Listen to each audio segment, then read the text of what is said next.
Right, I've got something special that's just arrived for me today. Something, a bit of a gift from a friend or a new acquaintance. In either case, let's get to it. I haven't looked at this yet. This is the first time I'm seeing this, as well as you guys. And there's a big knot in the bag, so we'll work this knot out first. Somebody's had some fun here. This reminds me of a knot game I used to play with my father on long trips. We'd have a piece of string, we'd tie massive knots in it and hand it over to each other to untie. And it looks like my apprentice has heard something going on too. You want to come and see this too? We're going to help. I've just got this open. Let's put this here. Now, some of you might recognise this. You may have seen one of these before. And this is what I've just seen, and it looks like it's in relatively good nick. Cartridge port in the back. Cool, Dad. It is, it's cool, isn't it? So what else did we get with it? Well, it looks like we have ourselves a genuine Commodore power supply. And there's some associated paperwork here too. We have, some books. Let's see what we have.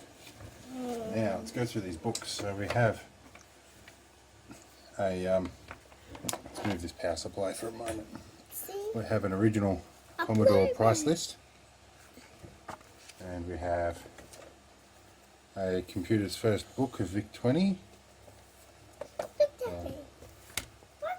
Okay, we found some other stuff as well. A Vic 20 exposed. The Vic revealed from New Hampshire, or Nick Hampshire. Vic 20 Programmer's Reference Guide. This is actually going to be an education. I've got a lot of Vic 20 learning to do. And a Vic 20 Personal Computing Guide. It's very interesting stuff. We'll do another add-on to this video shortly once I've actually plugged in everything and tested it. Okay, so one of the first things I'm going to do, I'm not going to plug anything and test it yet.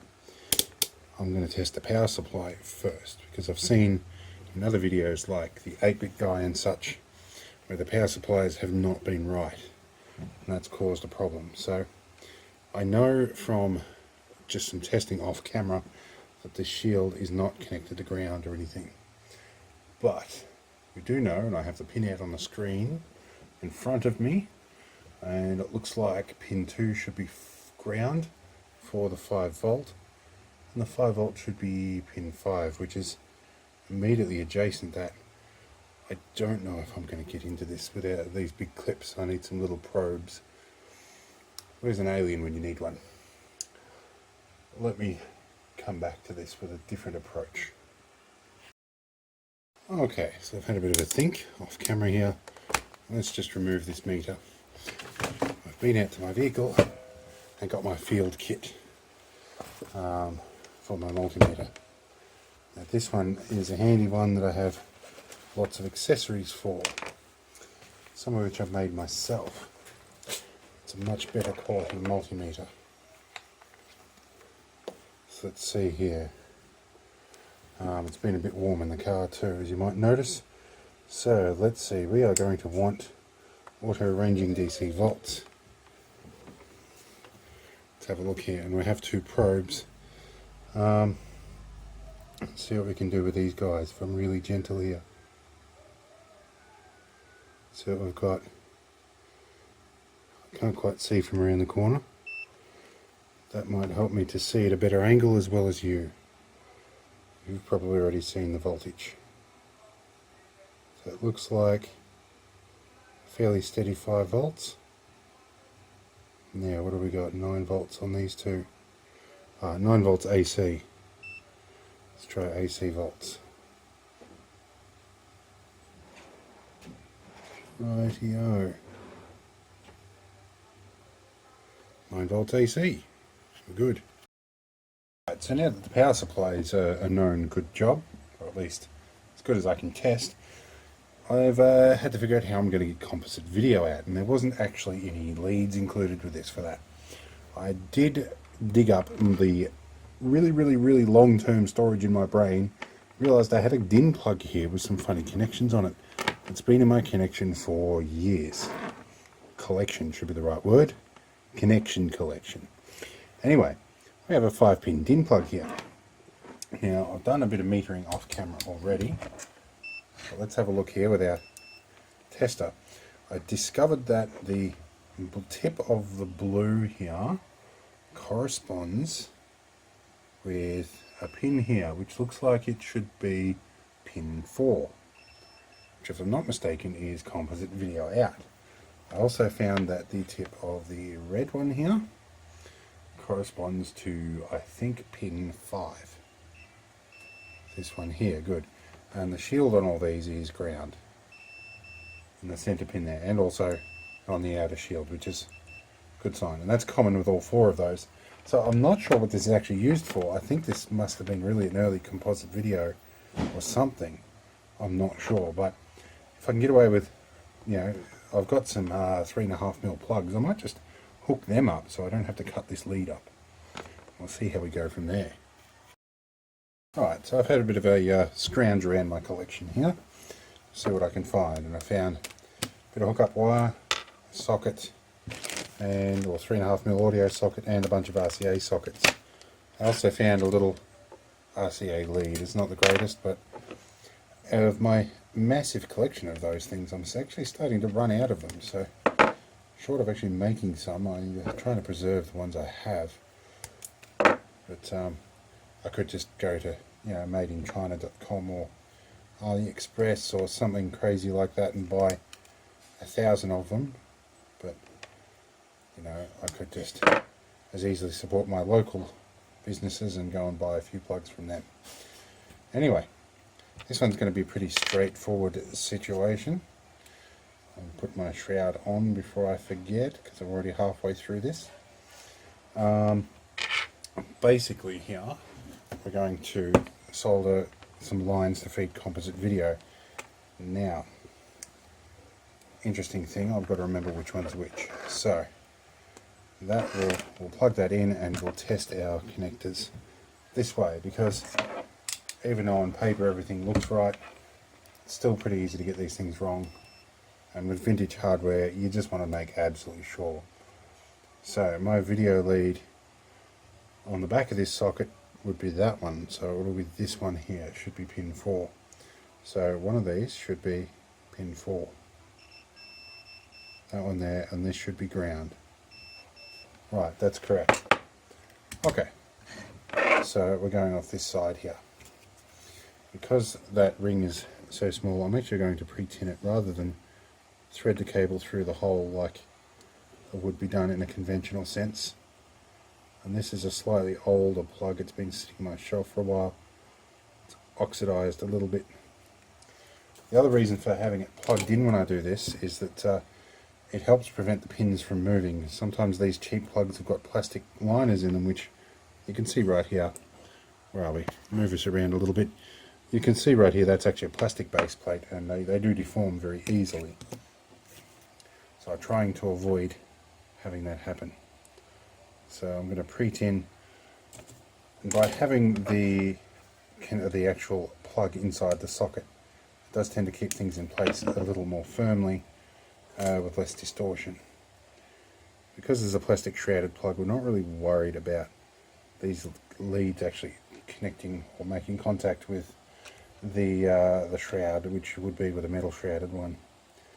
And this is really for testing purposes until we do something better. Alright, there we go, there's our one end of our adapter done. Screws on. Let's grab ourselves an RCA out of here. I'm going to use yellow because that's the colour for composite video. And that's also because I don't have a blue one. Either case, in a scenario like this, there's plenty of room for confusion, no matter which way I go. So if I, on the really rare chance of becoming somewhat famous, and there's lots of people watching this, I can envisage that lots of people would probably have different or better ways of doing stuff than me, which is perfectly acceptable.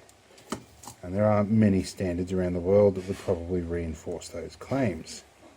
However, we're just testing at the moment to see if we can make this work. Now, I do need to double check that just before I go much further, and because I have lost sight of it, I want to make sure I put the black stripe on the ground. I did indeed. Black stripe is on the ground terminal. And some more observant of you might have spotted that I haven't actually used the strain relief clamp on there, which I'm aware of as well. Very handy if using these for what the type of cable that they're actually intended for, rather than figure 8 cable like this, which can be pretty shocking to a quality video signal. But for short test leads, they work acceptably okay. That is not the best solder joint, it's a little bit short, but it's firm nonetheless. So,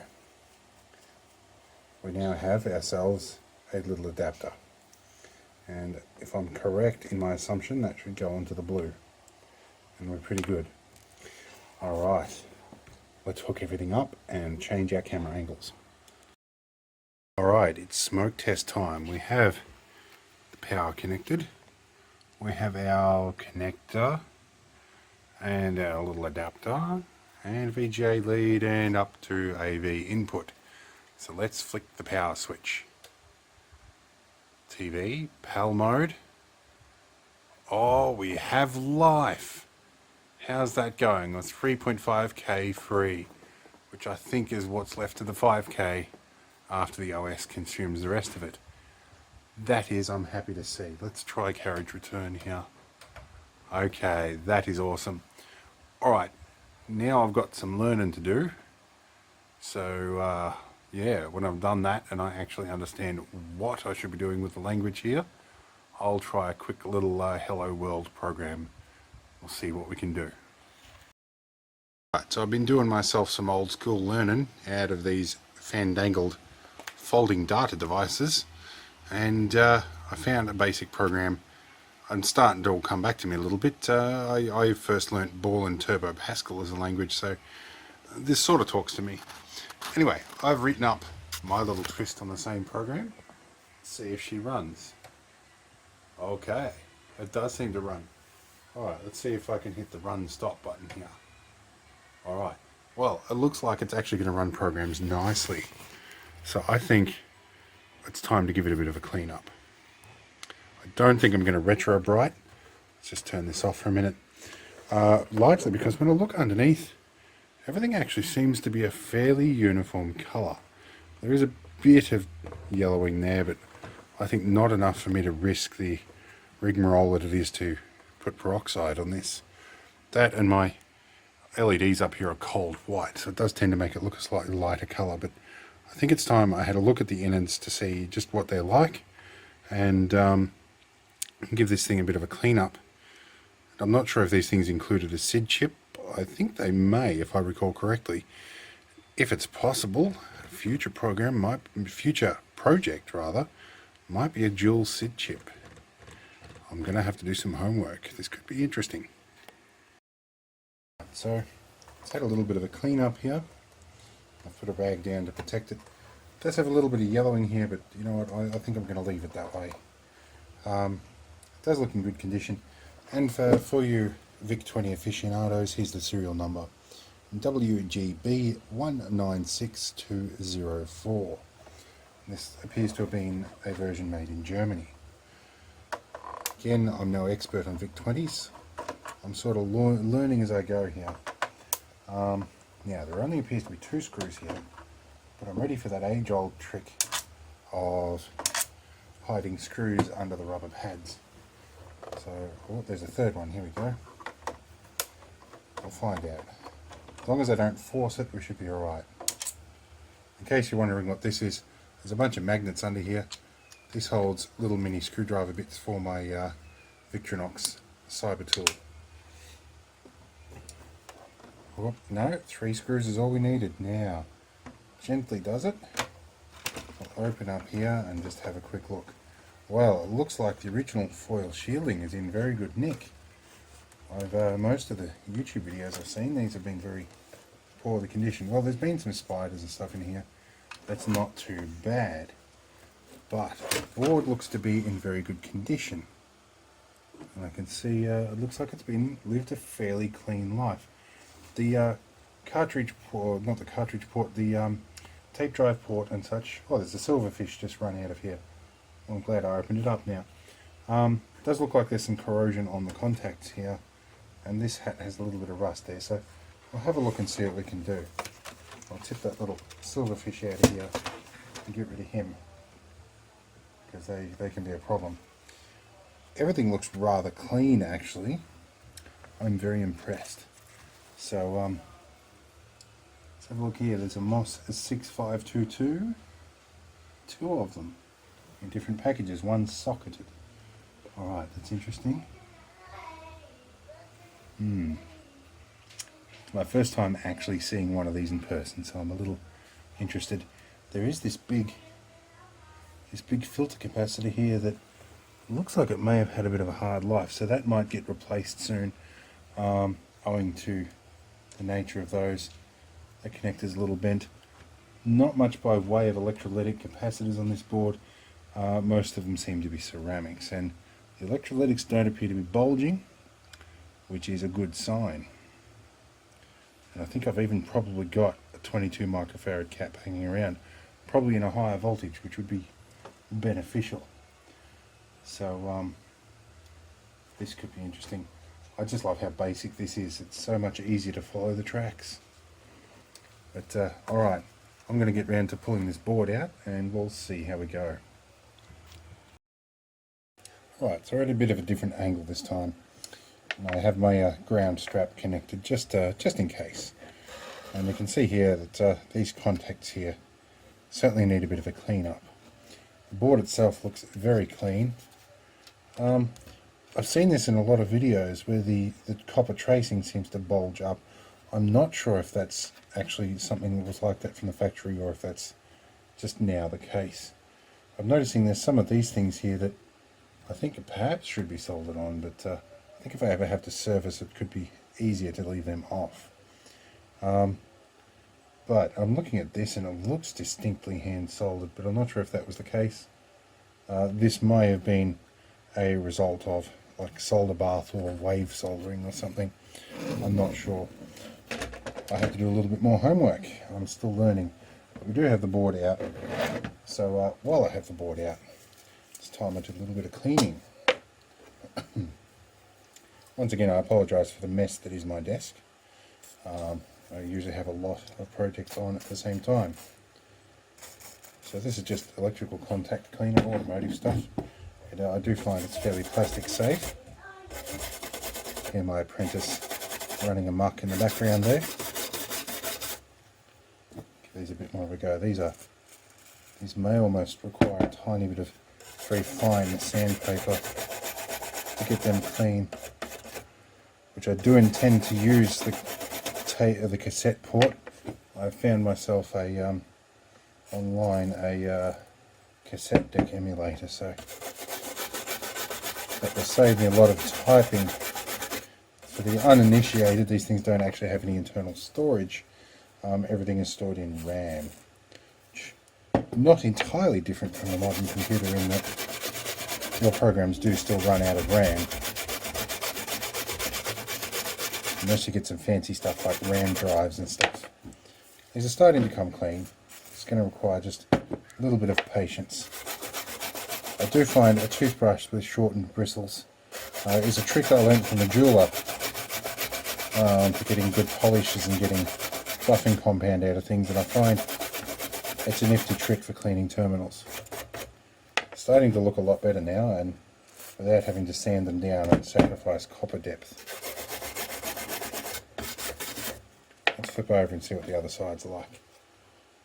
Well, the other side seems to have benefited just from the flow around. The back side looks good. And one of the reasons I clean these up is sometimes the dirt that's between the contacts can encourage electrolysis and other things, and tend to exacerbate the problem over time. Now the cartridge port looks almost unused. But I'm going to give it a quick squirt of the stuff just to help clean any oxides off that might be there. And not too much. I don't want it pooling up and soaking in. I'm just going to do a quick inspection over the back of this board. Just have a look for anything that looks out of place. Oh, and okay, here's some dates. So the assembly number 250403, the fabrication number of 251040-01. It's a revision D board.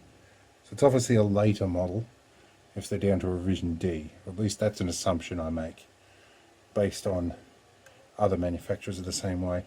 I don't see anything here that appears to be overly amiss, which is probably reflected by the fact that it does actually work. Now I am a little interested into what's under this can here, because I assume that's going to be probably either RF stage or a composite video out. And it was gentle enough that I can pick it up with my fingers. Okay, 6561. I'm pretty sure that's a video chip off memory. Good old 8-bit guy is teaching me a few things. So there's a lot of components in here, some of which are sort of pushed up against each other. That's an arrangement I'm not entirely comfortable with, because it does cause some problems occasionally, but in this case I don't think it's causing a huge issue. But I'll just give some of these just a gentle nudge. Hopefully I don't damage anything here, just till they're pushing away from each other a tiny bit. Because what I'm looking for under here is anything that might cause video anomalies. But I'm thinking that probably my adapter is probably more to blame for that. There is this tuning pot. I'm not sure what that is. That could be video gain. If it is, that might help. But there's a second pot in here. Yeah. I'm going to have to just look up some stuff. Apparently he included some schematic diagrams. I might consult the bookwork and resume this video in a minute. Right, so I had a look through some of the supplied documentation. I used an old receipt here to keep my page. And I found a block diagram of the 6561 video generator chip. Now, I had a close look at this, and that sort of led me to look up some stuff online. And a few things sort of started to make sense here. So there's two adjustment pots here. One should be video level adjustment and the other should be black level adjustment. Now there's a bunch of different layouts of this. This is certainly a different layout, but in either case it should be easy enough to adjust one. This is an insulated screwdriver, mind you. I should be able to adjust one and look at the screen and see how things change. Now this board is powered up currently and held in with blue tack on the corners, just so it doesn't slide around and I don't make any horrible mistakes. I'm going to adjust this one here, and I'm going to give a quick adjustment. Alright, so that screwdriver is too big. Let's find something out of my trusty Stanley set. Grab these out of the top. I'll find something that is a tad more suitable. I think one of these flat bladed ones. Again, it's got a bit of insulation on it. See how we go. Oh, that's a stiff pot. That's been locked into place with a little bit of Loctite. Alright, so video levels looking alright. It actually looks a little better. Let's go and look here. So this is clearly video level. So let's see if I can do this two-handed. Alright, so if we go down to 1 degree, it's getting a little darker. We go the opposite direction, we get a little bit of poor connection. We come up a little better. That's actually looking nice and clean on my screen. So let's have a look at our black level. Let's see what we can do here. So black level doesn't seem to be fixed to any position, and there is a little bit of adjustment on the camera here too, so you can't see so much what's happening. Let's take black level to an extreme and it starts to distort around the edges. So if we bring it back to comfortable level here, that looks about as good as it's going to get. So I think I'll probably need some video stabilization circuitry. So if you're doing this at home, this is your black level and this is your video level. Righto. this bit's for those of you that find reassembly videos therapeutic. And I've got a little bit more dust here to brush out that I missed early on. So we've given it an initial checkup and a bit of a clean out. There's a bit of dust in the cartridge port here. I'm just noticing a few last things I've missed. Mid-sentence. Right, so we've given it a good clean up, we've given it a visual inspection. None of the electrolytics look like they're about to die. And the original piece of cardboard here, I can see why in so many of these this original piece is not included. It would easily rot away. Now I need to remember how I actually put this in. I think I've probably got it the wrong way around. No, I wouldn't have, because the ports need to stick out the back. Which means that locates on that pin there. There we go. Alright. Watching me learn as I go, which is interesting. Now I felt something resist and there's no glue tack on there. Let's just carefully put this in here. And you'll note I'm handling it with the cartridge port shroud, as that seems to be the most structurally sound part. And now there should be a locator pin somewhere here. Alright, where are we? Right there. Okay. In the words of Ned Flanders, Oakley Dokley. I have this shroud, or this shield I should probably put in before I go too much further as well. This reminds me of some modern electronics actually, in that things need to be sort of loosely held together with three hands. There we go, that's dropped into place. And I believe that port needs to pop through there. Alright, I think I've got everything mostly aligned. Now, I like to use old yogurt containers, or anything I do really, for holding screws. They are quite useful until you come to this crucial moment of actually taking them out. Let's have a look here. Is my trusty screwdriver still magnetic? Probably just enough for the job. I'm not over tightening these, they weren't very tight to start with, largely because I'm a little afraid of this old plastic being brittle. So you notice I'm using two fingers down the shaft just to limit the amount of force. It's a tapered shaft, so I can pick a little bit of positioning to get the amount of torque that I need. I'm just using a thumb on the top to hold it. That's more than enough to hold it in position without it slopping around. Especially when we have the principle of hysteresis here, in that we have multiple points of contact, and therefore a small amount of force spread over lots of points should provide a fair amount of grip. There's a little link cable here, a piece of figure 8 wire, and a screw that's already lodged in here. I've been lucky that that didn't come loose. I do have a box of screws, but I don't think I've got anything quite like these. And just to keep the purists happy, I do like to keep original parts wherever possible.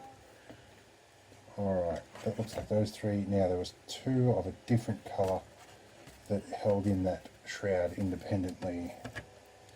Here we go. Whoop, here we go here.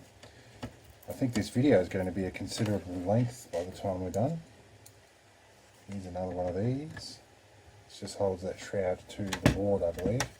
I probably didn't need to take these out when I removed everything. Now we have one screw spare, which means I have missed one somewhere. There you are. Right here. Fortunately, these are fairly simple to disassemble. I'm actually really pleased to have my hands on some equipment that actually was designed with some service in mind. I mean, the two major chips in here are socketed. Three major chips are socketed. That's just magic. You can pull the socket out and replace a chip without having to go to horrible, horrendous lengths like you do with modern stuff. Alright, now actually, I think before I reassemble everything, I might pull this keyboard module out and see if I can give it a bit more of a clean. Although, actually on hindsight, you know, I might be just asking for trouble doing that. So I think we'll just leave this as is and we'll connect it back together. Now, the keyboard connector I took a photo of, but I do notice the keyboard connector is keyed. It's also the longest cable here, so I might do that first. Position this carefully here. I hope this is not too far out of focus. I'm sorry if it is. Keyboard cable goes that way because the keying is there. Alright, that's gone in nicely. Then the other thing is the indicator light, and I do seem to remember which way that went, but we'll find out pretty quickly when the light doesn't come on. Being a diode, it's fairly safe if it's backwards. Alright, let's put it all back together. Now let's see, how did this go? So 3 standoffs at the front, clicked into here and leaned forward. Alright, now before I do this, because these are original keys and they're in such good nick, we'll put a dirty rag under them. Alright, now I have my 3 original screws that luckily were slightly magnetic and grouped together, which helped prevent the rag from sweeping them off the table. And now, whether I have a magnet up above here, or just give this screwdriver a quick brush over it, and it should remain a little bit more magnetic. Again, I'm not putting a lot of force on this. I'm going firm but not over tight, and probably on the very low side of firm, just because this will work perfectly fine if they're a little bit on the loose side, which is far preferable than over tightening them and busting off all the plastic standoffs. Alright, let's ditch that screwdriver. And now let's smoke test, because whenever you do anything like this, there's always a risk that something will get damaged. So let's plug in our makeshift video adapter lead, and wherever this end of this black cable went, this would be power. Here we go with power. Now, can you see the light on top? You might. Let's go. Alright, our light works.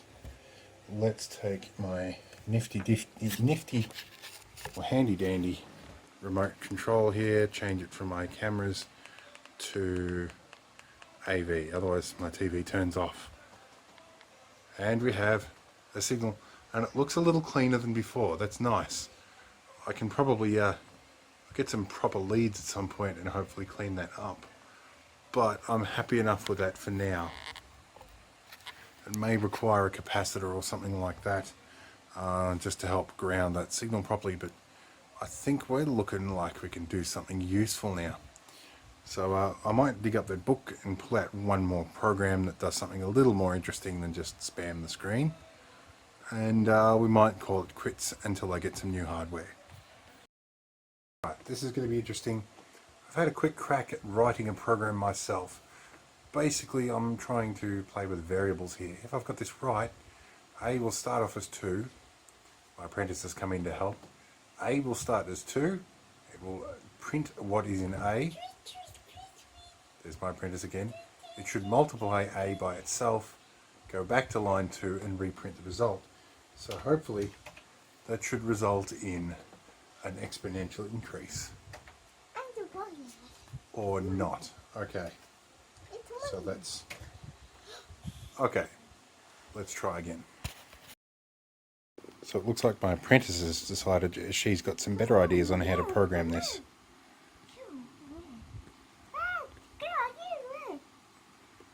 Interesting. It is interesting that at the age of 4 here, our apprentice here can actually read a surprisingly large number of words. I think it's safe to say I've lost my page. I'd better get back to reading the computer screen. Alright, so it looks like my apprentice was actually helpful. She opened up randomly to a page that dealt with variables, and it told me that I didn't need to include the brackets. So let's try this now. Aha, we went into overflow pretty quickly. That's interesting. But my code is kind of working, so let's try this again. Apprentice has got this down right. We're going line 1, let A equal 2, Sierra. Line 2 is print the variable of A. Line 3 is let A equal A multiplied by 2, not by itself this time. And line 4 makes it go back to printing. So this we should see values. That's what we want. Let it run till it overflows. Alright. That's more like what we wanted to see. It stopped, I know. But it worked. So I think that's pretty good. And it looks like I have a very excited little apprentice down here staring up at me who wants to learn to program a Commodore Vic 20. So while she's keen, we'll try it out. I hope you enjoyed watching the video. Right, so I wasn't quite that happy with how I ended this video before. So I thought I'd just refine my program slightly. Now I'm going to do this a little one-handed, but we'll see how this runs now. So I made use of a wait command, which then means that it's going to wait until the Commodore key is pressed to complete the routine. I'm not entirely sure why it processes several numbers each time, but it could be that the time it takes me to lift my finger off the button completes several cycles. But you can see here how it's exponentially calculating the number, and for those of you who are familiar, that would be correlating to RAM module sizes. So if I leave this go, it'll go until it overflows. But if I do a two-handed command, which I'm going to have to put this down to do, we are going to hit the run stop command and restore at the same time. So restore is up here. We're going to hit restore, and then we'll go back, and it's cleared the screen and aborted the program. If I hit run stop again, no, I have to type run. Hit run again, we're going to be back to where we started. There we go, we're back to the start of the program again. So a couple of tips I've learned in a really short space of time, but I'm hoping to do something a little better with this. And you'll notice the screen looks a lot clearer since I cleaned up some contacts and put a little capacitor across that composite video output. In any case, I hope you've enjoyed this video, because I think I'm probably going to hang on to this a little longer than I thought I would and actually learn a little bit more about it. I can start to see the appeal, and it's another programming language to learn, which I'm starting to enjoy. So anyway, thank you for watching. If you like this, share it around a bit. Maybe somebody else will too.